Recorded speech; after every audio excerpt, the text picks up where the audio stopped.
అన్ని రకాల వస్త్రాలపై up to 66% of. ఇది అంటే ఫిష్ వెంకట్ గారు ప్రభాస్ గారు హెల్ప్ చేస్తున్నారని మొత్తం స్ప్రెడ్ అవుతుంది. ఎప్పుడు వచ్చింది కాల్ మీకు? అది కాల్ వచ్చింది కానీ అది నిజమా కాదా మాకు తెలియదమ్మా.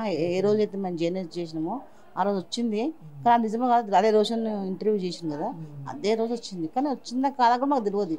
ఈ రోజు పెడితే మేమే షాక్ అయినాం. 50,000 లక్షలు ఇస్తే మేము ఈ హాస్పిటల్ ఎందుకుంటాం, మేము ఇప్పుడు చూస్తుంటే ఇంటర్వ్యూ వాళ్ళందరూ వస్తున్నారు. నిజమే కాదు అదే మేము అనుకుంటున్నాం కాదు కాదు అని అప్పుడే వచ్చేది అందరూ. అది ఫేక్ న్యూస్, ఇది అసలు కాదే కాదు. అట్లా 50 లక్షలు ఇస్తే మేము మీరు ఎందుకుంటాము, హాస్పిటల్ పోతాం కదా ఆపరేషన్ చేయడానికి.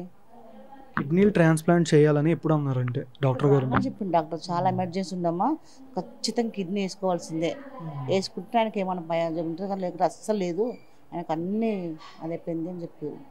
కిడ్నీ ట్రాన్స్ప్లాంట్ దొరికిందా ఇప్పుడు డోనర్ కానీ? ఎవరు వచ్చిర్రు, 3 వచ్చిర్రు కానీ పైసలు అడుగుతారు. ఒక 30 లక్షల దాకా అడిగింది నాకు. ఒక ఆమె 30 లక్షలు అడిగింది, ఒక ఆయన 20 లక్షలు అడిగింది. నేను అప్పటికి రోషన్ నెంబర్ తీసుకొని ఫోన్ చేయండి, కలవండి, మాట్లాడండి అని కూడా చెప్పిన. సరే ఎవరైతే మాకు ఇస్తారో వాళ్ళని మీకు పరిచయం చేపిస్తామని నేను కూడా చెప్పిన. ఇప్పుడు మీరు అమౌంట్ ఇస్తే మేము వస్తామని వచ్చేటోళ్ళు కూడా ఉన్నారు. డాక్టర్ ఏమో ఇప్పుడు రోజున వచ్చేప్పుడేమో ఆపరేషన్ కంపల్సరీ చేపిస్తామని అనరా. ఇప్పుడు వాళ్ళు ఇస్తానటోళ్ళు లేదు మీ కొడుకులు పిల్లలు ఇవ్వాలి అని ఆయన అంటారు డాక్టర్. వీడియోలో ఫిష్ వెంకట్ గారు కూతురు కూడా, మీ అమ్మాయి గారు కూడా చెప్పారు ప్రభాస్ గారు హెల్ప్ చేశారు, అలా ఫోన్ కాల్ వచ్చింది అని మొత్తం ఆవిడే సోషల్ మీడియాలో చెప్పినట్టు కూడా ఉంది కదా వీడియోలో చూడడానికి. అది కాల్ వచ్చిందమ్మా నిజమే, కానీ అది నిజమా కాదా మాకు కూడా ఇప్పుడు మాకు తెలిసింది. వాట్సాప్లో చూస్తే, ఇన్స్టాగ్రామ్లో వాట్సాప్లో పెట్టిరు అన్ని. మా కూతుర్ని ప్రభాస్ నెట్టి ఫోటో తీసి ఎవరు తీసి తెలియదు, 50 లక్షలు. మేము ఇప్పుడు చూసి షాక్ అవుతున్నాం. మేమే ప్రభాస్ వాళ్ళ అసిస్టెంట్ అని చెప్పిండు, మరి ఇప్పుడు మేము చేస్తే కలుస్తలేదు. అది ఎంతవరకు నిజమో ఎంతవరకు అవుతుందో మీరే తెలుసుకోవాలమ్మా.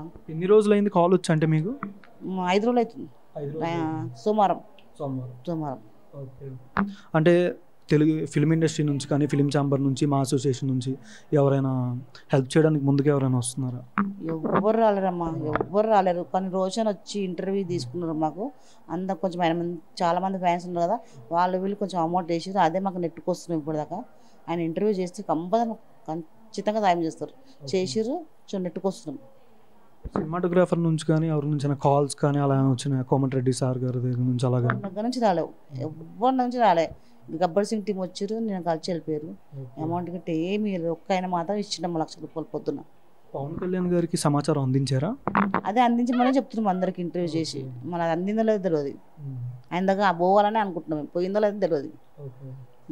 అంటే ప్రజెంట్ ఇప్పటిదాకా ఉన్న సిచ్యువేషన్, ఇప్పటిదాకా అంటే కిడ్నీ ట్రాన్స్ప్లాంట్ తెచ్చుకునేదాకా ఎందుకు ఉన్నారు అంటే వాళ్ళు చెప్పిరమ్మా, ఫస్టే చెప్పిన 4 సంవత్సరాల కింద. ఆయన వినలేడు. ఆయన కొంచెం మంచిగా ఉంటే నాకు ఏ డాక్టర్ వద్దు అంటాడు, మంచిగా నేను అంటాడు. వినలేకుండా ఇంతవరకు తెచ్చుకున్నాడు. కానీ ఖచ్చితంగా ఇప్పుడు చేసుకోవాల్సింది ఆయన. ఎప్పుడు అంటే డాక్టర్స్ ఏమైనా డేట్ ఏమైనా చెప్పారా ఈ రోజు చేస్తాం? డేట్స్ గిట్ట ఏం లేవు, ఇప్పుడైతే డేట్ గిట్ట ఏం లేవు.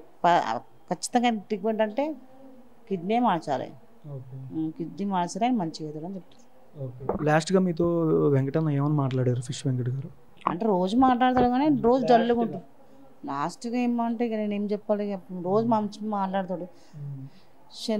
ఆదివారం కూడా మాట్లాడాడు, కడుపు గిట్ట అంత ఉబ్బిపోయింది, మాట్లాడడానికి అవుతాడు ఆయనకు. ఇక్కడ నన్ను హాస్పిటల్కి పోదామంటే వస్తున్నాడు ఆయన. ఇట్లయితే వాళ్ళ ఫ్రెండ్ కూడా ఉంటాడు ఆయన, కాలేపంట ఆయన. అన్న నువ్వు ఆటో మాట్లాడన్నా ఇట్లా చేసి తీసుకొని పోదామని చెప్పి పక్కకు మా దగ్గర రామ్నగర్లో తీసుకొని పోయినాం. మా ఆయన వాళ్ళ ఫ్రెండ్, మా పాప, నేను ఇంకొక ఆటో ఆయన హెల్ప్ చేసి తీసుకుని. అప్పుడు మా పిల్లలు లేరు, తీసుకొని సోమ్యాలు చూపించాను. అలాగే ఇక్కడ కాదమ్మా కుదిరి చాలా సీరియస్గా అయింది ఆయన, ఖచ్చితంగా పెద్ద హాస్పిటల్ తీసుకోవాల్సిందని చెప్పి నేను. మా బాబాయ్ ఏం చేసింది, ఎక్కడ పోయినా డబ్బులు ఎక్కువైతే మన దగ్గర డబ్బులు లేవని చెప్పి మా ఫ్రెండే అని చెప్పి తీసుకొచ్చాను. వాడేమో ఫస్ట్ టైం తీసుకురా ఇక్కడికి వచ్చిన 1 లక్షల బిల్లు ఇస్తుండు. అంటే పెద్ద హీరోల నుంచి కానీ ఫోన్ కాల్స్ అలా వచ్చి మీ బాగోగులు ఎవరైనా తెలుసు కనుక్కున్నారా? లేదు, వాళ్ళు నా విన్నారు హాస్పిటల్లో. మేము 6 రోజుల నుంచి అందరం విన్నారు, మా పిల్లలు నేను అందరం విన్నాను. అసలు ఇంటికే పోతాం మేము. అసలు మేము ఎట్లాంటి కాల్స్ రాలేవు అమ్మ.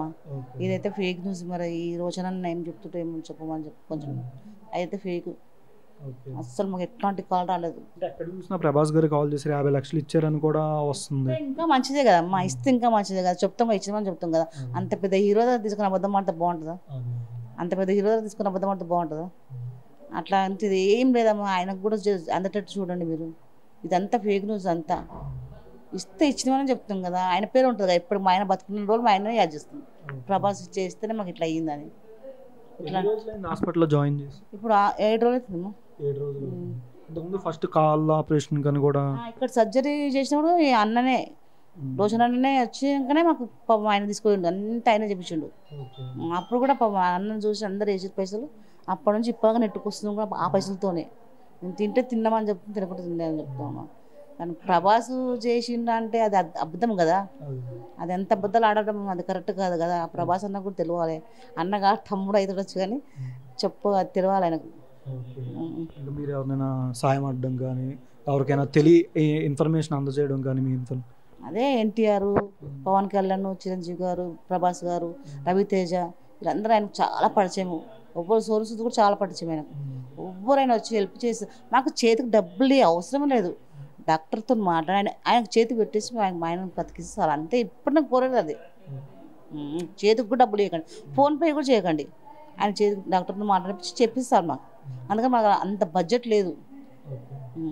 కనీసం ఇళ్ళ మీద చేద్దామని మాకు ఇళ్ళ మీద కూడా అంత బడ్జెట్ రాదు, అది మా బాధ.